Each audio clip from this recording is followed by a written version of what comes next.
प्रतिगुंहवामहे कविं कवीनामुपमश्रवस्तमम् ज्येष्ठराजं ब्रह्मणस्पत आनशृण्वन्नोतिभिसीदसादनम्।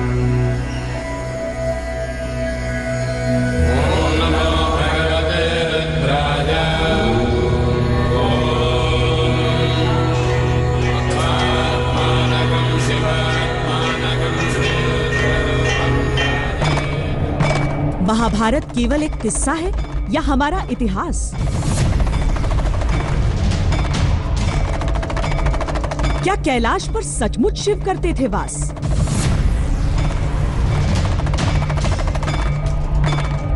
कौन थे हनुमान? क्या कृष्ण के काल का है वैज्ञानिक प्रमाण? भगवान राम अगर राजा थे तो इतिहास की किताबों में वो तारीखें दर्ज क्यों नहीं?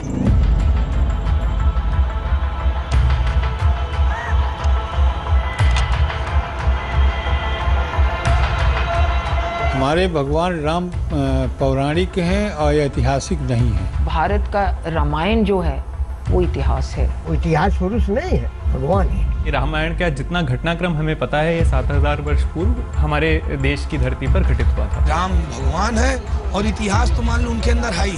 रामायण वास्तविक इतिहास है। आप ही स्वयं भगवान का रूप है। मर्यादा पुरुषोत्तम भगवान राम है। भगवान रामचंद्र जी का काल आज से 7000 साल पहले का ठीक बैठता है। भगवान राम कौन है? कहते हैं जो टूट जाए वो श्वास, जो न टूटे वो विश्वास। इसी विश्वास का दूसरा नाम है ईश्वर।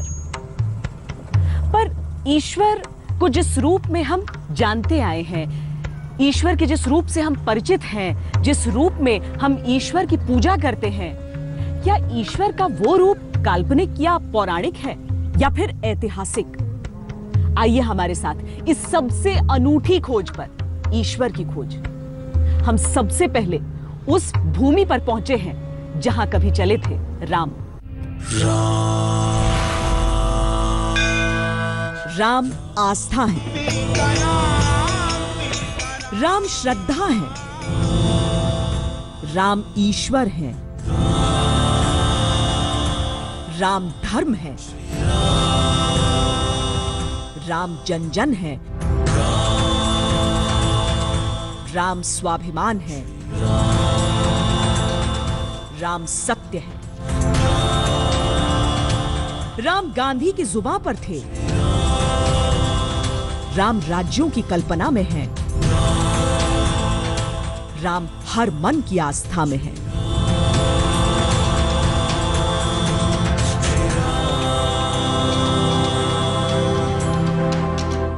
जो दिल से है, जो मन से है, वो राम है। राम जी से हमें ये शिक्षा और प्रेरणा मिलती है कि हमें परिवार में, समाज में किस तरह से रहना चाहिए। राम हमारे यहाँ भगवान थे, भगवान राम भगवान हैं। क्या राम और कृष्ण वाकई में थे? तो क्या ये हमारी इतिहास है? क्या वो वाकई हमारी सब कल्पना? तो कभी आपकी हीरो नहीं ना होती, आइडल नहीं होती। क्या वाकई वो आइडल होनी चाहिए?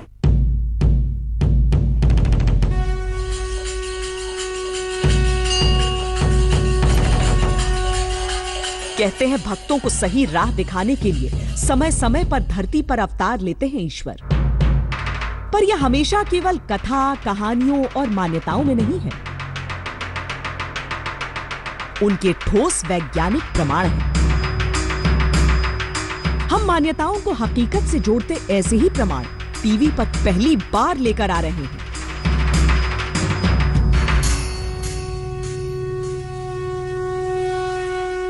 राम के जीवन पर शोध में हमने वाल्मीकि रामायण से जितनी राम के बारे में जानकारी उपलब्ध हो सकती है वह प्राप्त की। वाल्मीकि ने रामायण लिखते वक्त काफ़ी सारे astronomical references, astronomical observations, geological references, विभिन्न प्रकार के पहाड़ों, नदियों, शहरों के बारे में भी विस्तार से उल्लेख किया है। हमने इन एस्ट्रोनॉमिकल ऑब्जर्वेशंस को निकाला और इन एस्ट्रोनॉमिकल ऑब्जर्वेशंस के आधार पर हमने इन घटनाक्रमों का तिथि निर्धारण किया। भगवान राम की कहानी कौन नहीं जानता। हम आपको कोई अलग कहानी नहीं सुनाने जा रहे हैं। हाँ, जिन हिस्सों को काल्पनिक समझा जाता है। कहा जाता है कि जो चीजें दरअसल हुई नहीं थीं, हम उन मान्यताओं के सच को तलाशेंगे और आपके सामने रखेंगे।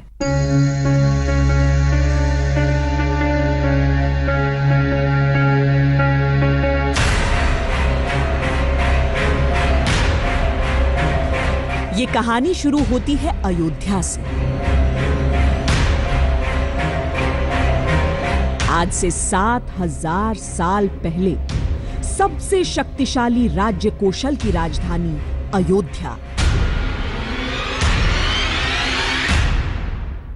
अयोध्या का अर्थ है जिसको कोई जीत नहीं सके। अजय नगरी है ये, इसको कोई जीत नहीं सकता, न कभी कोई लड़ाई हुई है।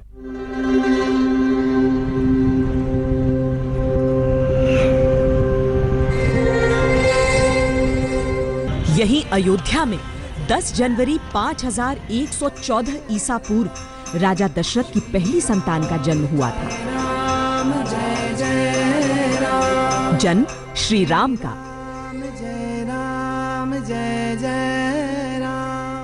ये तिथि कोई तुक्का नहीं है, बल्कि एक से बढ़कर एक वैज्ञानिकों की पूरी टीम ने मिलकर इस तारीख को कैलकुलेट किया है। और जानते हैं इस टीम का सबसे महत्वपूर्ण हिस्सा कौन थे? हिंदुस्तान के सबसे लोकप्रिय वैज्ञानिक, पूर्व राष्ट्रपति APJ Abdul Kalam.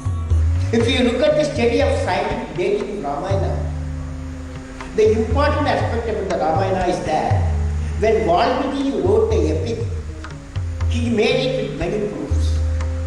He packed so much information about the various planetary positions of those days, the geography of the areas mentioned in the epic, the seasonal events, and about the genealogy of various kings. That's virtually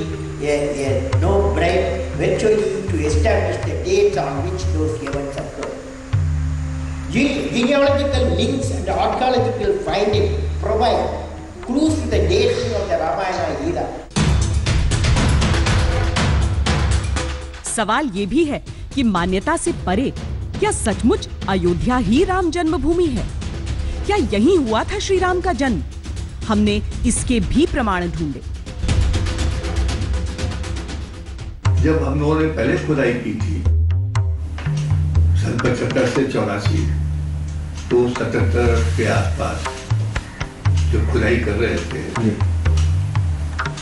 तो मस्जिद के करीब 1 metre 1.5 metre के नीचे का जो एक स्थान होता है साइड में जो ओपन था, उसको हम लोगों ने खोदा।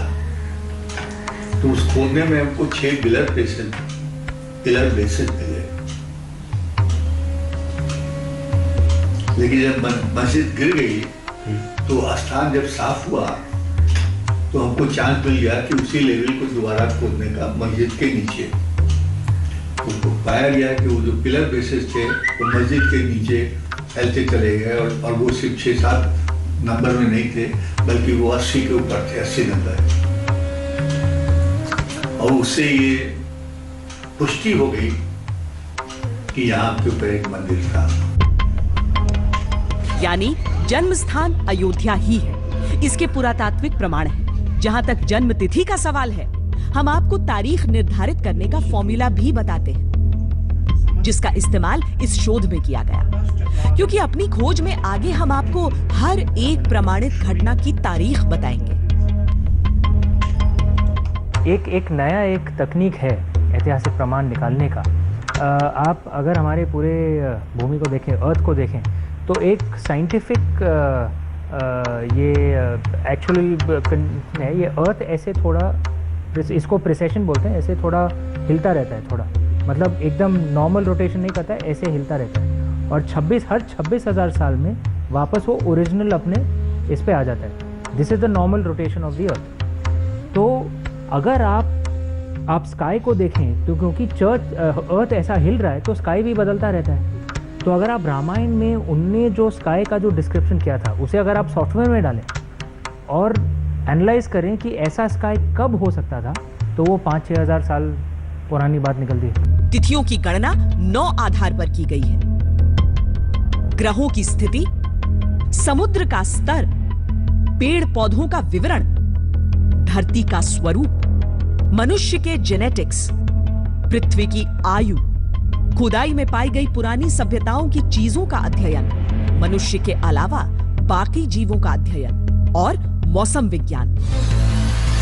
हमने archaeology, oceanography, remote sensing imagery, anthropology, geology, climatology, palaeobotany, इस तरह की विभिन्न साइंसेस की रिपोर्ट्स के आधार पर हमने यह जानने की कोशिश की कि उस वक्त वाल्मीकि ने जब रामायण लिखते वक्त अलग अलग घटनाओं के उल्लेख के साथ वनस्पतियों, नदियों, पहाड़ों, शहरों आदि का उल्लेख किया, तो ये कहाँ पाए जाते थे? 7000 साल पहले और 5000 BC, यह डेट बिल्कुल सही है। इसका एक तो जियोलॉजिकल एविडेंस हुआ राम सेतु के डूबने का टाइम। दूसरा एस्ट्रोनॉमिकल एविडेंस हुआ कि जो ग्रह दशाओं की चर्चा है उस आधार पर। तीसरा बायोलॉजिकल एविडेंस हुआ कि वनस्पतियों वगैरह का हम मैच करा के देख सकते हैं, क्लाइमेट का मैच करा के देख सकते हैं।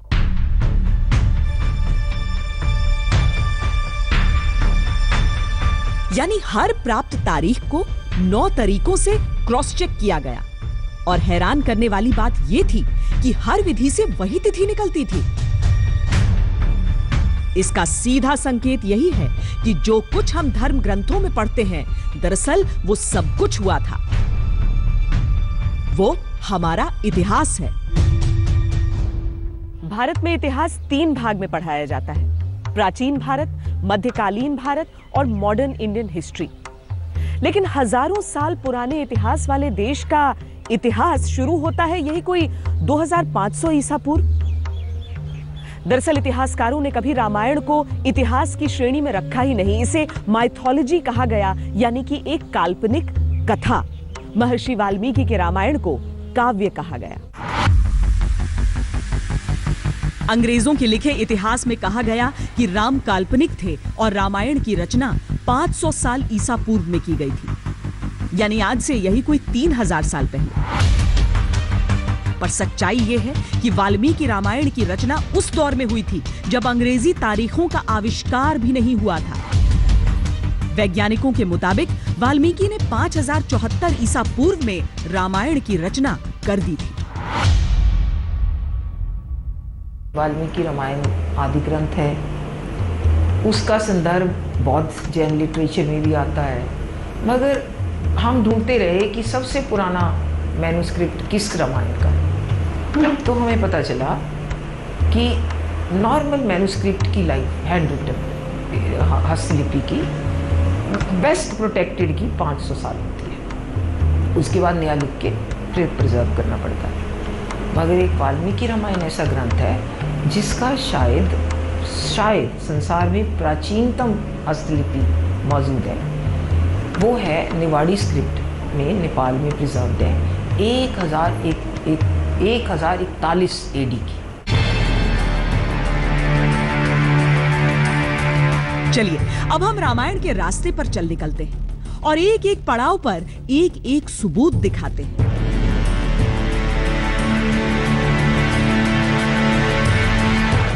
राम पर रिसर्च के लिए वाल्मीकि रामायण को आधारभूत किताब माना जाता है। महर्षि वाल्मीकि एक सिद्ध खगोल शास्त्री थे और रामायण में वो हर महत्वपूर्ण घटना के बारे में बताते हुए ग्रहों, नक्षत्रों का उल्लेख करते हैं।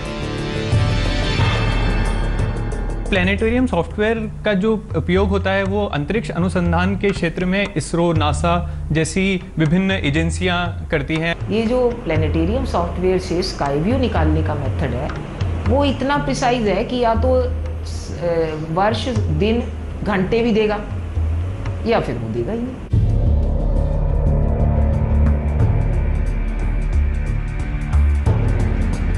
राजा दशरथ निसंतान थे। ऋषियों के कहने पर उन्होंने पुत्र कामेष्टि यज्ञ करवाया, जिसके बाद उनके 4 पुत्र हुए। जब राम का जन्म हुआ तब दशरथ की उम्र 50 से 55 साल के बीच थी। बालकांड के सर्ग 18 के श्लोक नंबर 8 से 10 में श्री राम के जन्म के समय ग्रहों, नक्षत्रों और राशियों का वर्णन है। वैज्ञानिकों के मुताबिक ग्रह नक्षत्र और राशियों की एक स्थिति 26,000 साल में एक बार ही बनती है।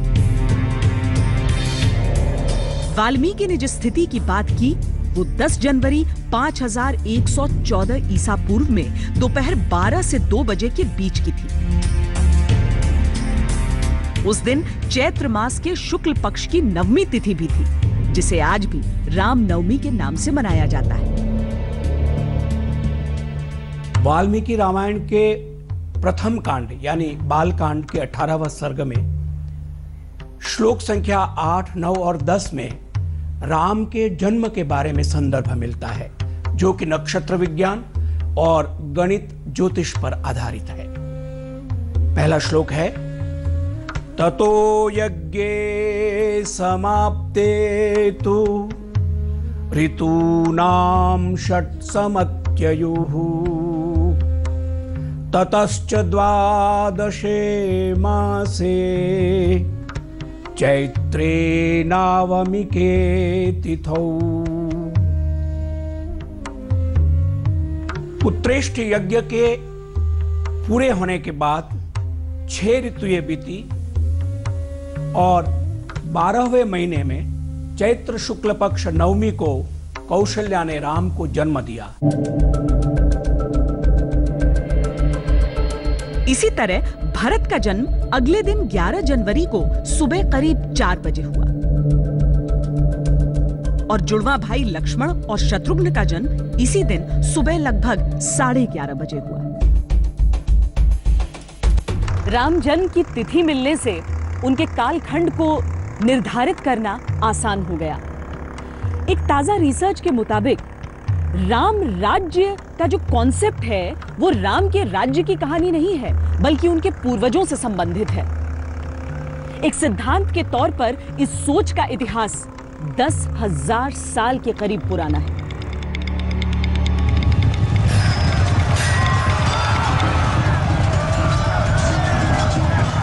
कुछ इतिहासकार मानते हैं कि वैदिक सभ्यताओं से पहले भारत पर सूर्यवंशी राजाओं का राज था, जिसकी शुरुआत करीब 8,000 ईसा पूर्व से हुई। सूर्यवंशी राजाओं में पहले थे इक्ष्वाकु और इसी वंश के 63वें राजा हुए दशरथ। मैं हरदम ये कहता हूँ कि प्राचीन सभ्यताओं में, इतनी प्राचीन सभ्यताएं थी, सिर्फ हिंदुस्तान ही एक है जो आज तक जिंदा है ना। यूनानो, मिस्र, रोमा सब मिट गए जहाँ पर अब तक मगर है बाकी नामो निशा हमारा। कुछ बात है कि हस्ती मिटती नहीं हमारी, कुछ तो बात है हमें कि आज तक ये नाम जिंदा है। आप भारत के किसी भी कोने में चले जाएं, कोई भी धर्म का हो, कोई भी जाति का हो, कोई भी भाषा बात करने वाला हो, आप किसी से भी पूछें कि देश को सबसे अच्छा चलाने का तरीका क्या है, सब कहेंगे राम राज्य।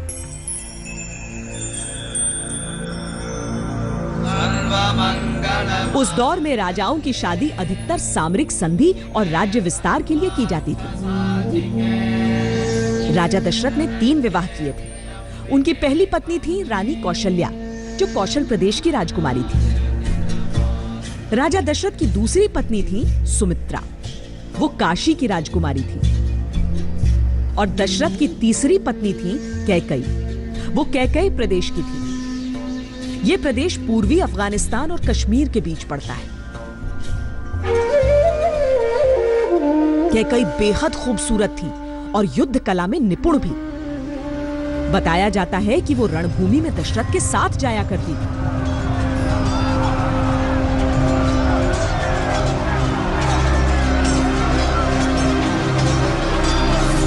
दशरथ जी ने देवासुर संग्राम में एक भयंकर युद्ध किया था और उस युद्ध में वो घिर गए थे असुरों से।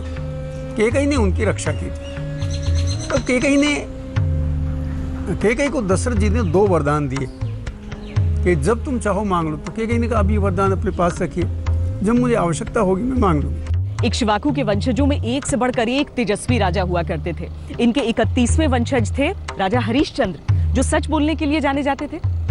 इसके अलावा राजा भगीरथ भी इसी वंश से थे। कहा जाता है कि उनके कठोर तप की वजह से ही गंगा धरती पर प्रकट हुई थी। हालांकि वैज्ञानिक ऐसा मानते हैं कि ये राजा इंजीनियरिंग के महारथी थे और इनकी कठिन परिश्रम की वजह से ही पहाड़ों पर उत्पन्न एक नदी धरती तक आ पाई थी, उनके राज्य से गुजरी थी। इक्ष्वाकु वंश के सबसे यशस्वी राजा हुए उनके 61वें वंशज राजा रघु। उन्हीं के नाम पर रघुवंश या रघुकुल की शुरुआत हुई। रघु अपने प्रतापी राजा थे और उस प्रताप के कारण से रघु की प्रसिद्धि हुई। और रघु के कहा कि रघुकुल वही के कुल में आए, तो उनमें ये आया कि वो जो वचन कह देते हैं उससे कभी पीछे नहीं मुड़ते। रामो द्वैना भासते, दोबारा उसको नहीं बदलते। इसलिए यह चला आया कि जो रघुवंशी जहाँ पर होंगे और जो कह देंगे उससे फिर परिवर्तन नहीं होगा, अपनी बात को नहीं बदलते। इसलिए कहा रघुकुल लीस सदा चली आई, प्राण जाहि बर वचन जाई। शोध के मुताबिक श्री राम ने अपने जीवन में 5 प्रमुख यात्राएं की थी। उनकी पहली यात्रा थी गुरु विश्वामित्र के साथ अयोध्या से जनकपुर की।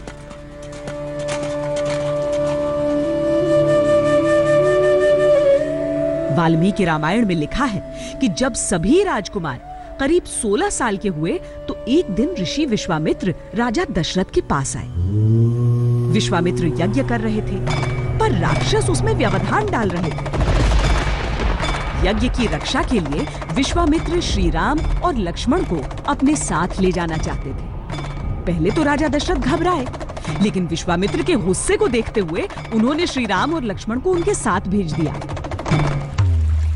आश्रम तक की यात्रा सरयू नदी के किनारे किनारे चलकर पूरी की गई। जहां सरयू का संगम गंगा से होता है, वहीं से तीनों ने गंगा पार की और बेहद घने जंगलों में पहुंचे। यहीं पर श्री राम ने अत्याचारी राक्षसी ताड़का का वध किया था। ये ताड़का वन का इलाका है।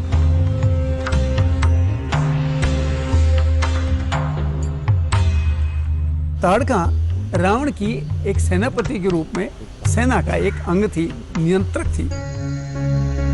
अब जरा भौगोलिक शोध के आधार पर इस इलाके को समझिए। ताड़का वध में जिस क्षेत्र का वर्णन वाल्मीकि ने किया है, वो बिहार में बक्सर के पास चरित्र वन का इलाका है। ताड़ के पेड़ की अधिकता की वजह से इसे ताड़का वन कहते थे।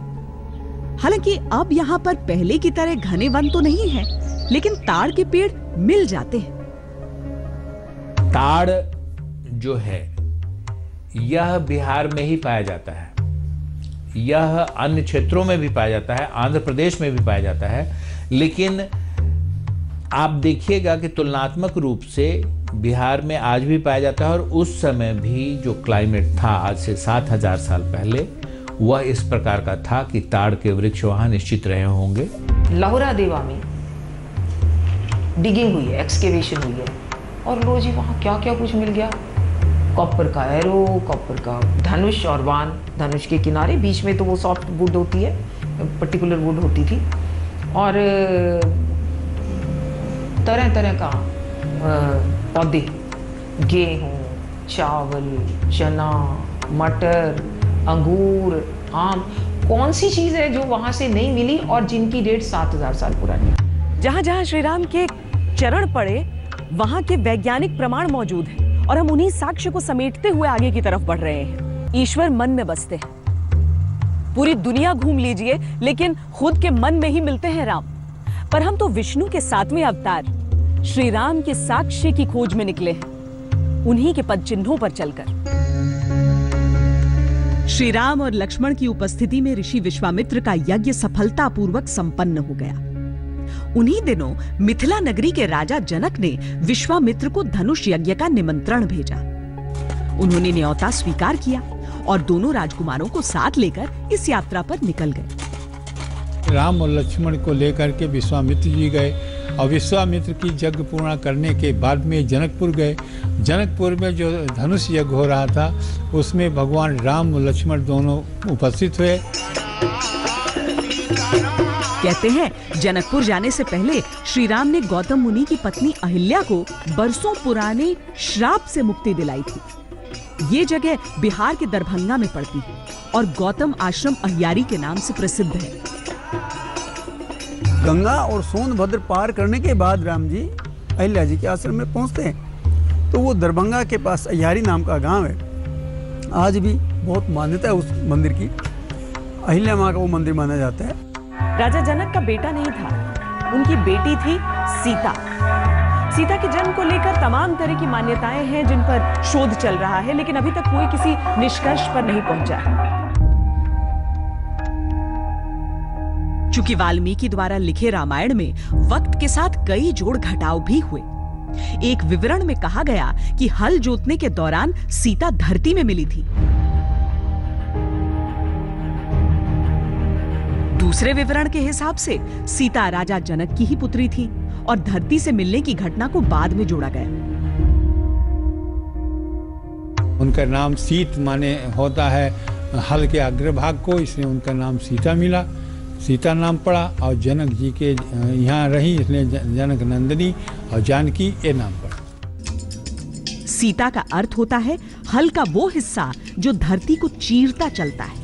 माना जाता है कि वर्तमान के बिहार में सीतामढ़ी ही वो जगह है जहां हल चलाने के दौरान राजा जनक को धरती से सीता जी मिली थी। उस काल में यहाँ तपोवन हुआ करता था।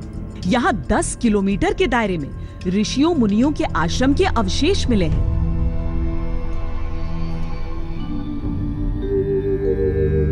माता सीता को लेकर शोध की कमी की वजह से ही उनका चित्रण अलग अलग ढंग से किया गया।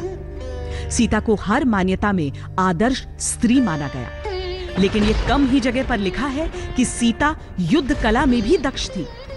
चूंकि राजा जनक के कोई बेटा नहीं था, उनकी पुत्रियों की शिक्षा किसी राजकुमार की तरह कराई गई थी।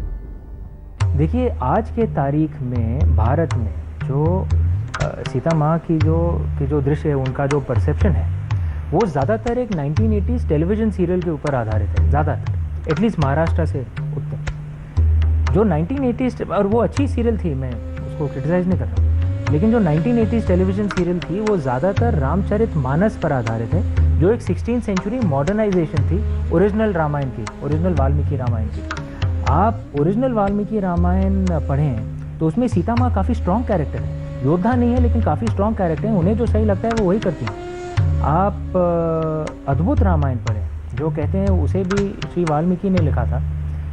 इतिहासकार कहते हैं 1000 साल पुरानी है, मेरा मानना है अद्भुत रामायण और भी ज़्यादा पुरानी है। उसमें रावण का वध सीता माँ ने किया, श्री राम ने नहीं, सीता माँ ने। जब उनने अपनी माँ काली का रूप उनने धारण किया, तो उसमें वो योद्धा है। तो ऐसे कई वर्णन हैं, कई वर्जन हैं रामायण के, लेकिन आजकल काफ़ी ये जो प्राचीन वर्जन जो हैं सिखाया नहीं जाता है, लोगों को मालूम नहीं है। एक्चुअली वाल्मीकि की रामायण को आप सीतायन भी कह सकते हो। उनकी सीता बहुत स्ट्रॉन्ग ह्यूमन बीइंग है, बहुत स्ट्रॉन्ग कैरेक्टर है, क्योंकि वहाँ तो वो कोई कुछ छुपाने की कोशिश नहीं। मुमकिन है उस काल में स्त्रियों को अपना वर चुनने की स्वतंत्रता थी, लिहाजा स्वयंवर का आयोजन किया जाता था। सीता जी के स्वयंवर में बड़े बड़े बलशाली राजा पहुंचे थे, रावण भी पहुंचा था। शिव जी के जिस पिनाक धनुष को कोई उसकी जगह से हिला भी नहीं पाया, श्री राम ने उस पर प्रत्यंचा चढ़ाई थी। वाल्मीकि रामायण में लिखा है कि ऐसा करने पर धनुष भयंकर विस्फोट के साथ टूट गया और उसके टुकड़े आसपास बिखर गए। कथित तौर पर नेपाल के धनुषा मंदिर में आज भी उसके अवशेष रखे हुए हैं। अब कुछ और भौगोलिक और पुरातात्विक प्रमाण भी देखिए। कहते हैं धनुष टूटने के बाद अयोध्या से बारात आई और श्री राम सहित चारों भाइयों का विवाह हुआ। विवाह जनकपुर में हुआ। श्री राम और सीता के विवाह के साथ साथ भरत का मांडवी से, लक्ष्मण का उर्मिला से और शत्रुघ्न का श्रुतकीर्ति से विवाह हुआ। उर्मिला राजा जनक की छोटी पुत्री थी, जबकि मांडवी और श्रुतकीर्ति उनके छोटे भाई कुशध्वज की पुत्रियां थीं।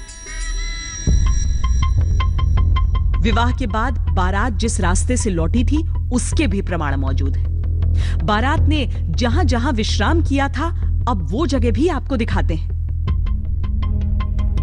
बिहार में मोतिहारी से लगभग 20 किलोमीटर दूर सीता कुंड है, जो बारात के रात्रि विश्राम की पहली जगह थी। उत्तर प्रदेश के गोरखपुर में एक गांव है डेरवा। चूंकि बारात ने यहां डेरा डाला था, इसलिए आज भी गांव का नाम यही है।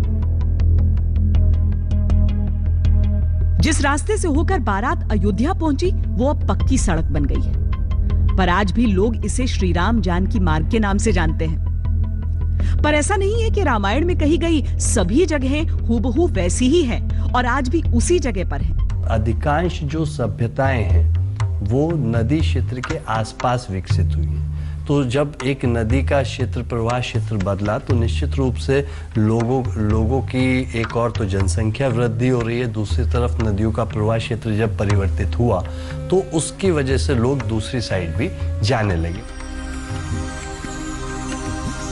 विवरण के अनुसार अयोध्या से ऋषि विश्वामित्र के आश्रम जाते हुए सरयू के किनारे किनारे के मार्ग का उपयोग हुआ था और सिद्धाश्रम से जनकपुर जाते हुए सोनभद्र और गंगा को पार करना पड़ा था। पर आज के हिसाब से अगर उस रास्ते पर चला जाए तो कई ऐसे स्थान हैं जिनका विवरण रामायण में है पर वो मिलते नहीं या फिर बताए हुए स्थान से काफी आगे मिलते हैं। क्लाइमेट चेंज एक ऐसी प्रक्रिया है जो लगातार हो रही है और हम जो समझते हैं कि जिस प्रकार का पर्यावरण, पेड़ पौधे, लोग, वनस्पतियां, जानवर आजकल हैं वैसा ही इन्हीं जगहों पर पहले रहे होंगे, ऐसा नहीं है। ये सतत परिवर्तनशील है और कभी वर्षा की मात्रा पूरब में अधिक हो जाती है, कभी पश्चिम में हो जाती है और उस आधार पर इसका सारा प्रकृति का चित्र बदलता रहता है। शोधकर्ताओं को यकीन है कि ये स्थल नदी की धारा के नीचे है और इसीलिए आज इनका पता लगा पाना संभव नहीं हो पा रहा है। नदियों के मार्ग बदलने के अलावा 7000 सालों में और भी भौगोलिक परिवर्तन हुए हैं। शहरों के विस्तार के साथ जंगल कट गए, पर्यावरण में बदलाव के साथ पेड़ों की प्रजातियां लुप्त हो गई। महाभारत और रामायण, इनमें एक दूसरे में क्या समन्वय है, उनकी क्या डेटिंग है और इससे हम लोगों को क्या शिक्षा मिलती है। मैं कहूँगा आपको कि ये जो खुदाइयाँ हुई हैं ये बहुत ही महत्वपूर्ण हुई है और इनकी जो रिपोर्ट से रह गई हैं वो भी बहुत ही शीघ्र आ जाएंगी और देशवासियों को पता लगेगा कि ये जो नई भ्रांतियां पैदा की गई हैं कि रामायण या महाभारत का कोई व्यक्ति थी, उसमें न कोई कपोल है न कल्पित है, ये एक सत्य है जो हम सबको एक्सेप्ट करना चाहिए। श्री राम की कहानी सबसे पहले महर्षि वाल्मीकि ने संकलित की थी। उस वक्त तक श्री राम अयोध्या के राजा बन चुके थे, लिहाजा इसे उस दौर का सबसे विश्वसनीय दस्तावेज माना जाता है। पर उस वक्त लिखित भाषा का जन्म नहीं हुआ था। वाल्मीकि के रामायण को भी पन्नों पर नहीं लिखा गया था बल्कि स्मरण किया गया। बीतते वक्त के साथ इसमें कुछ बातें जुड़ी, कुछ घटी, चंद अकल्पनीय घटनाओं का ब्यौरा दिया गया, चमत्कारों की बात हुई और धीरे धीरे रामायण को एक काल्पनिक ग्रंथ मान लिया गया। आजकल भी देख रहे हैं कि हमारी जो पॉलिटिकल डायनेस्टीज होती हैं, सब कुछ होता है, रोज ही एक कहानी, एक किस्से उनके बारे में आते हैं जो समय के साथ साथ समय के गर्त में विलीन हो जाते हैं। लेकिन महाभारत और रामायण ये दो ऐसे कथानक हैं जिनको हम ये नहीं कह सकते हैं कितने साल से वो जीवित है। हर प्राणी, चाहे वो नॉर्थ का हो, साउथ का हो, वो इन लोगों की एक पूजा करता है। पर वाल्मीकि एक पहुंचे हुए खगोलविद यानी एस्ट्रोनॉमर थे, इसीलिए वो हर घटना के बारे में बताते हुए उस वक्त ग्रहों की बात भी करते थे। खगोलीय विवरण की गुत्थी सुलझाना आसान काम नहीं है।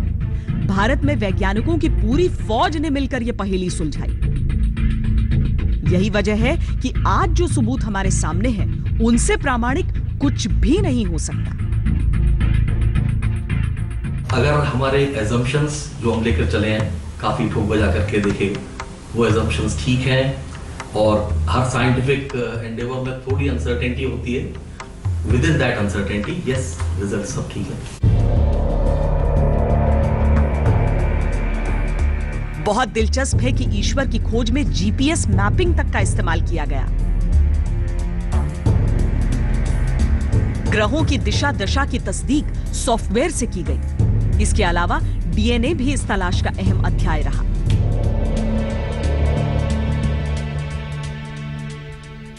For determining the precise time of Ramayana events, scientists use astronomical calculations.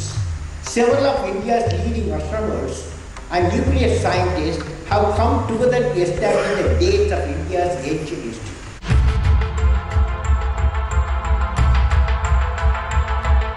चलिए हम फिर कहानी की ओर लौटते हैं। श्री राम समेत सभी राजकुमारों की बारात धूमधाम से अयोध्या लौटी। उस दिन दिल खोलकर जश्न मना था। राजा दशरथ अपने पुत्रों के संस्कारों से, उनकी प्रतिभा से धन्य थे, पर उनके दिल में सबसे अधिक स्थान राम का ही था। महाराज दशरथ को हुआ कि हम इनको युवराज बना दें, यानी राजा के रूप में इनको स्थापित कर दें, क्योंकि राम का चरित्र इतना अच्छा है कि सारी प्रजा इनके मानती है और इनके ऊपर प्रभाव है, और प्रजा और राजा का संबंध शाश्वत होना चाहिए। इसलिए उनको देख करके महाराज दशरथ ने यज्ञ उनको युवराज बनाने की घोषणा की। वाल्मीकि रामायण के मुताबिक लगभग 8 साल तक राजकुमार राम और उनके भाई अपनी पत्नियों सहित आनंद से अयोध्या में रहे। लेकिन अयोध्या के नसीब में खुशियां ज्यादा दिन टिक नहीं सकी। श्री राम को अपनी ये अयोध्या नगरी छोड़कर वनवास पर क्यों जाना पड़ा? वनवास के दौरान उन्हें कैसी कैसी कठिनाइयों का सामना करना पड़ा? ये सारी कहानियां आपने सुनी होंगी। लेकिन उन जगहों पर कौन से प्रमाण मिले हैं? यहां तक कि जिन लोगों का उल्लेख है डीएनए के मुताबिक उनके वंशज आज भी जीवित हैं। अपने अगले एपिसोड में हम चलेंगे वहीं जहां जहां राम चरण चली जाएं।